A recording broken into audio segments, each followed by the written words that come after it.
হ্যাঁ রে, আজকে কি খাবি? এমন কিছু করো না যেটাতে সর্ষের তেলের ঝাঁঝটা খুব পাওয়া যায়। তাহলে তোর দিদার ওই রেসিপিটা করে ফেলি, চিংড়ি মাছ ভাপা। রেসিপিটা বানানোর জন্য প্রথমে চিংড়ি মাছগুলোকে ভালো করে পরিষ্কার করে নিতে হবে। নিয়ে নুন, হলুদ, শুকনো লঙ্কার গুঁড়ো, জিরে গুঁড়ো, ধনে গুঁড়ো আর একটু কাঁচা সর্ষের তেল দিয়ে হাত দিয়ে ভালো করে মেখে নিতে হবে। এবার একটা টিফিন বাটি নিয়ে তাতে চিংড়ি মাছগুলো তুলে দিতে হবে।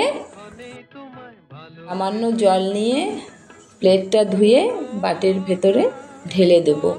সামান্য একটু গরম মশলা উপর থেকে ছড়িয়ে দেব। এবার কয়েকটা কাঁচা লঙ্কা উপর থেকে দিয়ে দেব, কারণ ঝালটা যদি কারো দরকার হয়।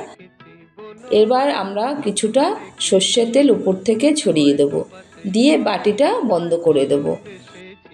এবার একটা সসপ্যানে কিছুটা জল দেবো আর একটা স্ট্যান্ড দিয়ে গ্যাসের উপর বসিয়ে দিলাম।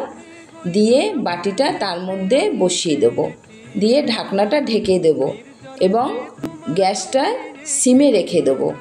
এইভাবে সিমে আধা ঘন্টা রেখে চিংড়ি মাছটা তৈরি করব।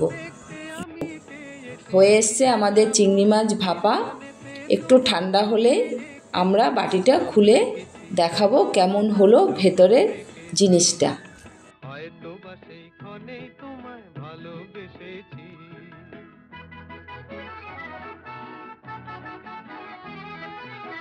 এই নে তোর চিংড়ি মাছ ভাপা রেডি।